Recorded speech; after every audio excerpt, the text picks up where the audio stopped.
We're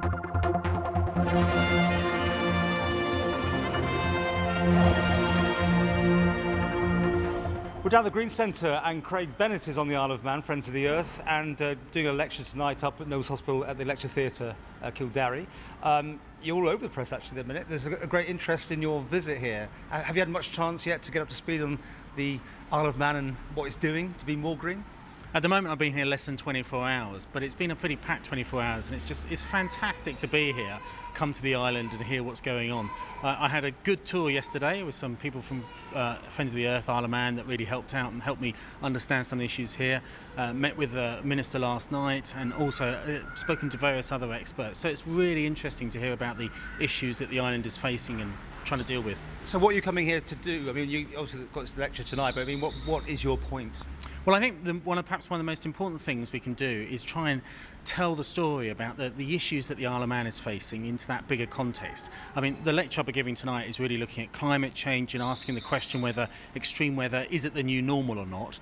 And obviously, extreme weather is a real concern here in the Isle of Man, and coastal erosion a big concern in the Isle of Man. But let's put it into that bigger picture as well, because the best way for the island to respond to the problems of extreme weather and coastal erosion and flooding here is to understand that in the broader context. Obviously there's things that need to happen on the island to protect communities from flooding and from tidal surges, but actually it's got to be part of that global effort to deal with climate change as well, and only then can we really understand it.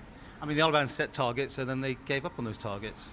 Yeah, that's a real shame. I mean, I understand that there is a draft bill going through the tin border at the moment, which is fantastic. It's great to hear that there is a bill that will actually try and put those measures in place to help tackle climate change. But I think it's actually really important opportunity for the Isle of Man here to show a real leadership across, if you like, the British Isles and across Western Europe, because there's things that can be done on islands that are perhaps much harder or take much longer time to happen in bigger countries. And I think, you know, there's a real opportunity here for the Isle of Man to be a real leader on, for example, clean, green, renewable, local energy. And there is a massive demand right across the world now to look at communities that have been able to prove that it's possible to do that. So if the Isle of Man was able to go ahead and do that and beat others at the game, that could be a massive competitive advantage for this island.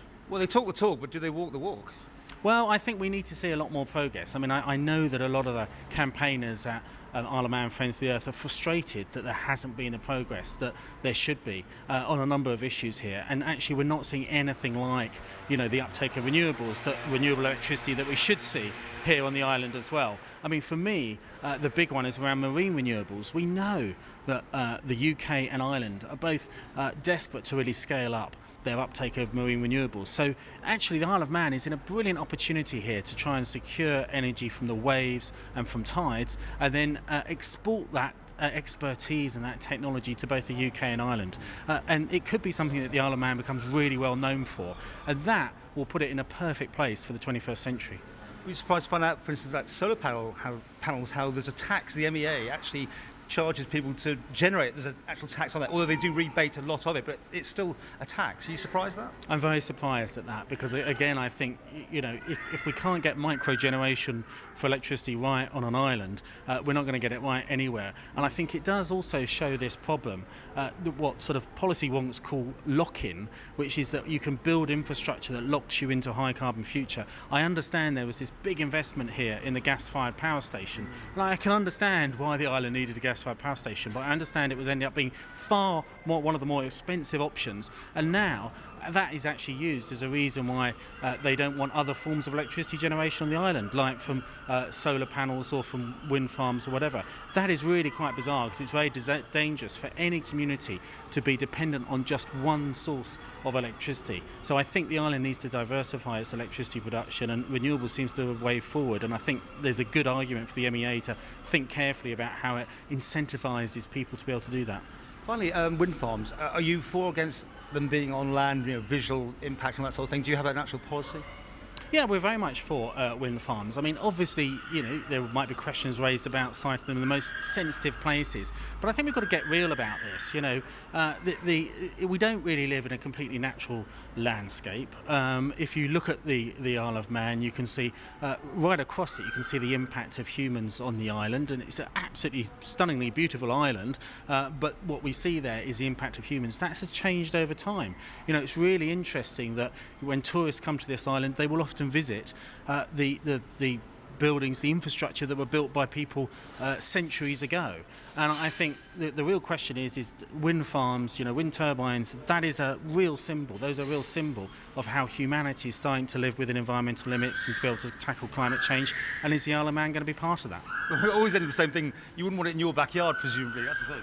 I would have no problem with wind farm in my backyard. I actually think I and many other people think they look beautiful, and I think what's very interesting is in the UK, certainly public support for renewables has actually increased dramatically over the last couple of years. I think there is an issue that sometimes they seem to be things that people aren't used to, and people might struggle with that. But compare them. I think a wind farm compared to an electricity pylon, I know which one I'd rather look at. So, Well, Kildare tonight, that's next to Nobles Hospital, that's a lecture theatre, and what time are you on tonight? I think it's 7 for 7:30, so I think I'm going to start talking at 7:30. If you get there at 7, I think you can get a cup of coffee or tea. So And a Q&A afterwards? Certainly, Q&A afterwards. Very happy to answer any questions people have got on any topic, so I hope as many people as possible can come along.